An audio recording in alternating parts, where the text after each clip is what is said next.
Unsure of your dream? Study abroad destination? Clear your doubts. Videsh Consult. Call 9676502888.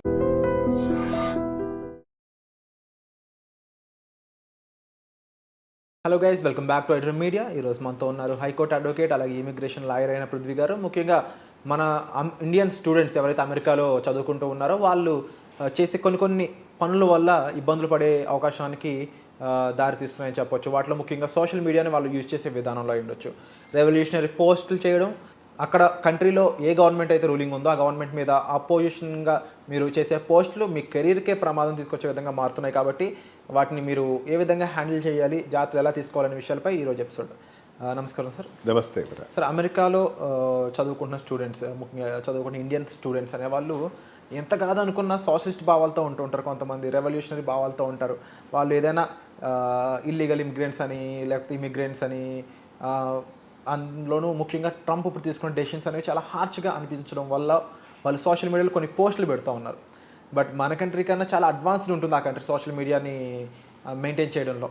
దానివల్ల ఏమవుతుందంటే university of మిచిగన్లో ఒక situation జరిగింది. So ఆ situation గురించి చెప్తూనే ఇలాంటి సిచ్యువేషన్ ఎందుకు వస్తున్నాయి, దాన్ని ఎలా హ్యాండిల్ చేయాలి కాస్త వివరిస్తారా? సెంట్రల్ మిచిగన్ యూనివర్సిటీలో జేసన్ మా అని చెప్పి ఒక చైనీస్ పర్సన్ని కంట్రీ డిపోర్ట్ చేయడానికి సన్నాహాలు తీసుకుంటాం, అతన్ని వెళ్ళిపోమంటం చదువుతుంది. అతను ఇంకా 6 మంత్సే ఉంది. 2016లో అతను వచ్చినట్టున్నాడు. ఇంకా 6 మంత్సే అతను స్టే ఉంది. అయితే అయిపోద్ది, ఎడ్యుకేషన్ అయిపోద్ది. అతన్ని వెనక్కి వెళ్ళిపోవటం జరిగింది. అండ్ మొన్న ఈ మధ్యన కొలంబియా యూనివర్సిటీలో కూడా 3 పర్సన్స్ మీద ఒక దాంట్లో 2 ఇండియన్స్ ఉన్నారు. దాంట్లో ఒక అసిస్టెంట్ ప్రొఫెసర్స్ ఉన్నారు and Sharma, she's of south India, ఆ అమ్మాయి కూడా ఉంది. ఆ అమ్మాయి కెనడా షిఫ్ట్ అయిపోయింది. ఇవన్నీ ఎందుకు వస్తున్నాయంటే ప్రీవియస్ టాలరెన్స్ అని ఉండేది. టాలరెన్స్ అంటే ఏంటంటే క్షమించేయటం. ఫోన్లో ఏదో అంటున్నారు, వాళ్ళు ఏదో అనుకునేది అనుకుంటారు అని చెప్పేసి, లేకపోతే వాళ్ళ భావజాలాలు, వాళ్ళ భావ వ్యక్తీకరణలో స్వతంత్రం ఉంది. భావ వ్యక్తీకరణలో మన భారతదేశం కన్నా అమెరికాలో స్వతంత్రం ఎక్కువ ఉంటుంది. వాళ్ళు మాట్లాడచ్చు, ఎవరైనా ఏదైనా మాట్లాడచ్చు, ప్రెసిడెంట్ అయినా తిట్టచ్చు అనేటువంటి ఒక భావజాలం, లిబర్టీ ఏదైతే ఉందో అక్కడ 100% వాడేది. ఇదివరకు మనం కూడా అనుకున్నాం స్టాచ్యూ ఆఫ్ లిబర్టీ అనేది మాకు వెనక్కి ఇచ్చేసేయండి, అక్కడ లిబర్టీ పోయిందని ఫ్రాన్స్ వాళ్ళు అడగటం ఒక సర్కాస్టిక్ సిచ్యువేషన్ వచ్చు. అది అంటే ఇవన్నీ ఏంటంటే ఇప్పటివరకు ఒక రకమైనటువంటి భావ వ్యక్తీకరణకి స్వేచ్ఛ ఇచ్చారు, కానీ ఇక ముందు భావ వ్యక్తీకరణకి కొంచెం అడ్డంకులు ఉన్నాయని చెప్పచ్చు. మెయిన్గా ఆ కంట్రీకి, మెయిన్గా ట్రంప్ గవర్నమెంట్కి, మెయిన్ గవర్నెన్స్కి, అమెరికన్స్కి వ్యతిరేకంగా పోస్టులు పెడుతూ, మనకు సోషల్ మీడియా చేతిలో ఉంది కాబట్టి మనకి ఇష్టం వచ్చినట్టు ఏదో మనకు తోసింది చెప్పేయచ్చు. మనకి ఏదైనా ఎక్కడైనా వార్ జరుగుతూ ఉందనుకోండి, ఆ వార్ గురించి మన ఇష్టం వచ్చి మాట్లాడేయచ్చు. లేకపోతే అక్కడ పరిస్థితి బాగోలేదు అనుకోండి, నాకు అమెరికా నచ్చలేదు, గతిలేక ఇక్కడ ఉంటున్నానని చెప్పేసి చెప్పటం, ట్రంప్ గవర్నమెంట్ అంత వరస్ట్ గవర్నమెంట్ ఇంకోటి లేదని చెప్పటము, స్టూడెంట్ యాసిలేషన్కి వెళ్తాము, లేకపోతే అక్కడ ఉండేటువంటి మత వ్యతిరేక శక్తులతోటి కార్యకలాపాలు చేయటము, మెయిన్గా అక్కడ ఉండేటువంటి మైనారిటీ రిలీజియన్స్ అయినటువంటి ముస్లిమ్స్ తోటి కానీ, లేకపోతే ఇంకా క్రిస్టియన్కి వ్యతిరేకంగా కానీ, ముస్లిమ్స్కి అండగా నిలుస్తూ మేము మాట్లాడతామని చెప్పటం, ఇవన్నీ పోస్టులు ఇచ్చేటప్పుడు చాలా జాగ్రత్తగా ఇవ్వాలని చెప్తున్నాను. మీరు ఎందుకు వెళ్ళారు అక్కడికి? చదువుకుంటానికి వెళ్ళారు. మీరు చదువుకుని మీ తల్లిదండ్రులకి మంచి పేరు తీసి, ఎవరైనా సరే అదే చెప్తారు, నేను చెప్పటంగా నువ్వు చదువుకుంటానికి వెళ్ళినవాడు చదువుకుని అక్కడ ఏదో ఉద్యోగం వస్తే చేసుకుని నిన్ను అక్కడ నిన్నిస్తే కనుక కంటిన్యూ అయ్యి హ్యాపీగా ఉంటాం నేర్చుకోవాలి. నేను అక్కడికి వెళ్ళాను కదా, అక్కడ నేను రాడికల్ భావంతో, లేకపోతే నీ సోషలిస్టిక్ భావంతో, లేకపోతే ఇంకోటిలాగా నీకు ఇండియాలాగా, రష్యాలాగా, చైనాలాగా నేను ప్రకటిస్తానంటే అక్కడ చెల్లుబాటు కాని రోజులు వచ్చేస్తాయి. దయచేసి మన ఐడ్రీమ్ మీడియా ద్వారా నేను చెప్తున్నాను, దయచేసి పిల్లలు మీరు అక్కడికి వెళ్ళాము అంటే ఎడ్యుకేషన్ మీద మాత్రమే కాన్సన్ట్రేట్ చేయండి. అండ్ డ్రంక్ అండ్ డ్రైవ్లో దొరికిపోయిన తర్వాత టికెట్స్ ఎగ్గొట్టడం, రాంగ్ పార్కింగ్ చేయటం, ప్రతి దానిని స్కాన్ చేస్తున్న గవర్నమెంట్ వచ్చేసింది ఇప్పుడు. Even I gots calls from one of my clients, they are asking me, sir నాది డిపోర్ట్ ఇచ్చాడండి. దేనికి ఇచ్చాడు డిపోర్ట్ అంటే, ఎప్పుడో అండి నేను ఇన్సూరెన్స్ కట్టలేదండి, అందుకే డిపోర్ట్ ఇచ్చాడండి. కార్ యాక్సిడెంట్ అయిందండి, టికెట్ వచ్చిందండి, ఇవి అన్నీ కూడా ప్రతిదాన్ని రిలేట్ చేస్తున్న గవర్నమెంట్ వచ్చింది ఇప్పుడు. సో అంటే ఏ కోణంలో కూడా ఎవరిని వదలాలని కాదు, నీ యొక్క బుద్ధిమంతుడిగా ఉండి మంచి గుడ్ స్టూడెంట్గా ఉంటే nobody will touch you. So enjoy చేయి, తప్పేం లేదు ఎంజాయ్ చేయటం. అందుకని ఎంజాయ్ చేయమన్నారు కానీ రేవ్ పార్టీలకు వెళ్ళదు దయచేసి. ఎంజాయ్ చేయి, తప్పేం లేదు. ఎంజాయ్ చేయమన్నారని ర్యాగింగ్కి వెళ్ళదు దయచేసి. ఎంజాయ్ చేయండి. యూటీజింగ్ కానీ, ఆ కంట్రీలో ఉండేటువంటి సిటిజన్స్ని కానీ, ఆ కంట్రీలో ఉండే గవర్నమెంట్ కానీ, అక్కడ ఉండేటువంటి బ్యూరోక్రేట్స్ని కానీ వ్యతిరేకంగా మాత్రం పోస్టులు పెట్టద్దు. నువ్వు ఎట్లయినా ఎంజాయ్ చేయద్దు. ఎంజాయ్కి లిమిట్స్ అనేది చాలా తక్కువ ఉంటాయి, ఎంతైనా ఎంజాయ్ చేయొచ్చు. కాకపోతే ఎదుటివాడు ఇన్సెక్యూర్ చేసేంత ఎంజాయ్మెంట్ మాత్రం చేయొద్దు. అక్కడ హోమ్ల్యాండ్ సెక్యూరిటీ అనేది చాలా పవర్ఫుల్. ఈ వ్యక్తి వల్ల నాకు ఈ కంట్రీకి ఆపద ఉంది అంటే వదలదు వెంటనే. ఇప్పుడు వచ్చినటువంటి సిచ్యువేషన్ అదే. కొలంబియా యూనివర్సిటీ కానీ, ఇప్పుడు మిచిగన్ యూనివర్సిటీ కానీ, సెంట్రల్ మిచిగన్ యూనివర్సిటీ కానీ, వాళ్ళు ఏంటంటే ప్రతిదాన్ని అబ్జర్వ్ చేస్తున్నారు. ఫర్ ఎవర్ నువ్వు మళ్ళీ యూఎస్ వెళ్ళలేవు. అందుకే దయచేసి స్టూడెంట్స్కి నేను చెప్తుంది ఏంటంటే, even employees also, not only for students, employees also మీరు రెన్యులేషన్ చేసుకునేటప్పుడు మళ్ళీ మీరు ఫర్దర్గా ఒక దాని నుంచి ఇంకో దానికి షిఫ్ట్ అవ్వాలనుకుంటే, ఇప్పుడు H1B వీసా నుంచి గ్రీన్ కార్డ్కి వెళ్ళాలన్నా, గ్రీన్ కార్డ్ నుంచి సిటిజన్షిప్కి వెళ్ళాలన్నా, ఈ పారామీటర్స్ అన్నీ ఖచ్చితంగా గవర్నమెంట్ చూస్తుంది. నువ్వు ఎట్లా ఉంది నీ ప్రవర్తన అని, నువ్వు వాట్సాప్ గ్రూప్లో కూడా నువ్వేం పెడుతున్నావు, అండ్ ఆల్సో సోషల్ మీడియాలో నువ్వు వాడుతుంది, నీ వాడకం ఎట్లా ఉంది, రెస్పాన్స్ ఎట్లా. Even I heard news yesterday or today I think, likes కూడా పెట్టద్దు అంటున్నాడు. ఓకే, నువ్వు ఏదైనా ఒక చిన్న సెన్సిటివ్ ఇష్యూ మీద వచ్చింది అనుకోండి, ఫర్ ఎగ్జాంపుల్ అక్కడ ఈ వార్ గురించో, లేకపోతే ట్రంప్ అండ్ రష్యాకి వ్యతిరేకంగా ఏదైనా, ట్రంప్ అండ్ చైనాకి వ్యతిరేకంగా ఏదైనా న్యూస్ వస్తే, టారిఫ్స్ పెంచాడని ఏదైనా న్యూస్ వస్తే లైక్ కొట్టడానికి ట్రై చేస్తారు చాలా. Don't do that. Don't react.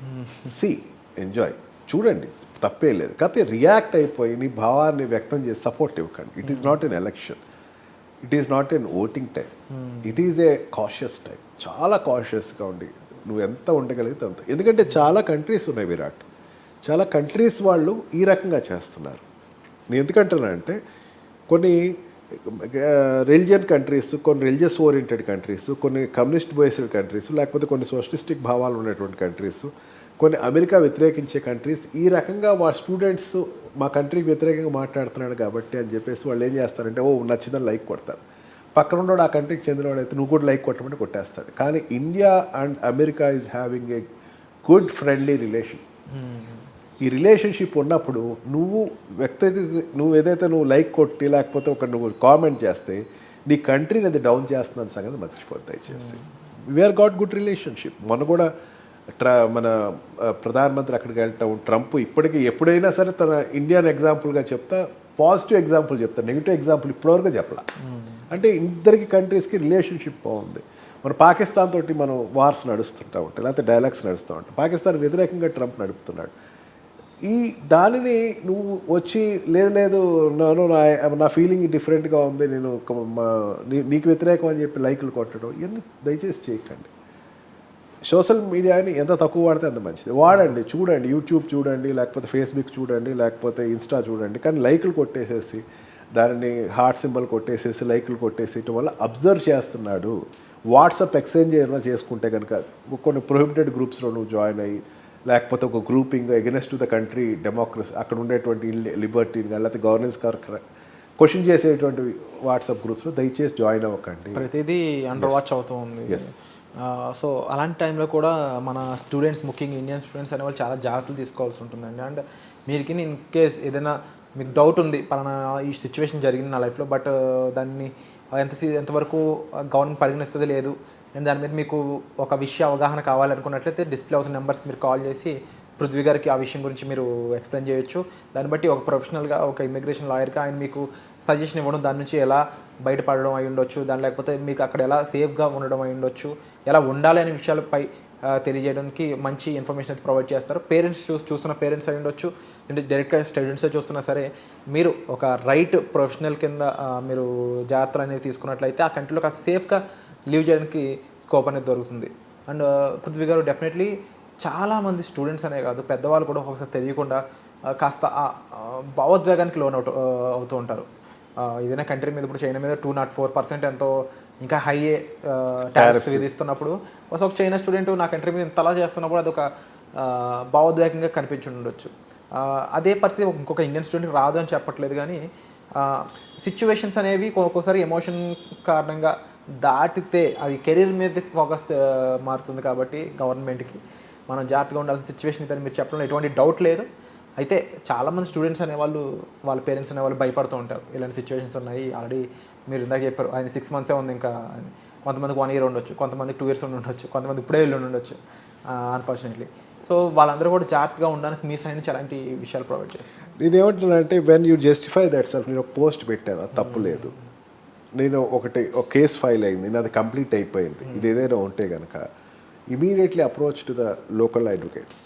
వెళ్ళండి, మీకు ఏదైనా నోటీస్ వచ్చినా లేకపోతే నాకు సమాధానం ఇవ్వండి ఖచ్చితంగా. అందుకే ఇండియాలో జనరల్గా ఏం చేస్తారంటే ఎక్కడి నుంచి నోటీస్ వస్తే వదిలేస్తారు, గవర్నమెంట్ నుంచి వచ్చినా ఎక్కడి నుంచి అక్కడ 4 రోజుల తర్వాత ఇదే పోతులే అని. కానీ అట్లా కాదు, జస్టిఫై అవర్ సెల్ఫ్. నీ తప్పు చేయలేదని భావన ఉంటే కనుక మీరు ఇమీడియట్గా అక్కడికి వెళ్ళి మీరు అప్లై చేసుకోండి. మీరు అప్లై చేసుకొని మీ అడ్వకేట్ కన్సల్ట్ చేసిన తర్వాత అడ్వకేట్ రిప్లై ఇస్తాడు దానికి, ఎస్ ఇది మా వాడు చేయలేదని చెప్పి. అవసరం కోర్టులో ఫైట్ చేస్తాడు. Courts are very liberal. మా గవర్నమెంట్కి అనుకూలంగానే కోర్టులు ఉంటాయి అనుకున్న పరిస్థితి కాదు అది. గవర్నమెంట్ వ్యతిరేకంగా బర్త్ సిటిజన్షిప్ కోసం ఇప్పటికీ కోర్టులు ఫైట్ చేస్తున్నాయి అక్కడ. అందుకని వీ హ్యావ్ టు, మనకి ఏదైనా డౌట్ ఉంది, మనకి ఏదైనా కొంచెం మనం చేసింది ఎక్కడైనా డౌట్ ఉంది, మనం ఏదైనా తప్పు చేస్తున్నాం అనే భావన ఉంది, నేనేమంటున్నానంటే దానికి ఒక రకమైనటువంటి ఆందోళన చెందద్దు దయచేసి. మనం ఇక్కడ చూసినంత డేంజర్ అయితే అక్కడ లేదు విరాట్. నేను అదే చూస్తున్నా, ఫస్ట్ నుంచి చూస్తున్నాను. ఒక న్యూస్ వచ్చిన తర్వాత ఇమీడియట్గా నేను అక్కడ నాకు ఉండేటువంటి కాంటాక్ట్స్ని contact, nothing is there in that way, everything is cool అంటారు అక్కడ. ఎటువంటి ఇష్యూ లేకుండా వెళ్ళిపోయే సిచ్యువేషన్స్ కూడా చాలా మంది ఉంటారు, 90% అట్లాగే ఉంటారు. ఒక 10% ఎక్కడైనా సరే ప్రాబ్లంలో ఉంటారు. ఆ ప్రాబ్లం ఉన్న వాళ్ళు కూడా సొల్యూషన్స్ ఆర్ దేర్. ఓకే, ఒకటి బాగా గుర్తుపెట్టుకోవాలి విరాట్, మన వీసా అన్నది వెళ్ళిపోమని చెప్పేసేసి చెప్తారు. అంటే యువర్ వీసా ఈజ్ క్యాన్సిల్ అంటాడు. Cancel is not to go away, అది బాగా గుర్తుపెట్టుకోవాలి. క్యాన్సిల్ చేశారు వెళ్ళిపోండి అని కాదు. క్యాన్సిల్ అయిన తర్వాత దాన్ని రివోక్ చేసుకునే రైట్ మనకు ఉంది. అది ఎందుకు క్యాన్సిల్ అయిందని వెళ్ళి ఫైట్ చేసుకోవచ్చు, అక్కడ నేను ఆపర్చునిటీ ఇస్తాడు. క్యాన్సిల్ అయిపోయిందని మాత్రం అక్కడ కూర్చోకూడదు. You have to do something. Mere cancellation is not a cancellation. అందుకే వీసా క్యాన్సిలేషన్ ఏంటంటే నువ్వు అక్కడ వెళ్ళిపోండి అని కాదు, నీకు వీసా క్యాన్సిల్ అయింది వెళ్ళిపోండి అని కాదు. నువ్వు అక్కడికి ఆస్క్ యువర్ రిసోర్సెస్, ఎట్లాగా నేను ఇప్పుడు ఏం చేయాలి నెక్స్ట్ అది you can definitely ask. Definitely our Telugu associations are there and our Andhra association, they will definitely help us. And definitely professionals like you are watching over Indian students కాబట్టి తప్పకుండా కొంచెం సేఫ్గానే situation రండి, నాకు phone చేయండి, నేను చెప్తాను, క్లియర్గా explain చేస్తాను. Nothing is there to worry at all. దాని గురించి గుడ్ హ్యాట్స్ ఎర్లీగానే మనం ముందుకేస్తే we can save the Virat. And thank you for your support and such great information. Thank you.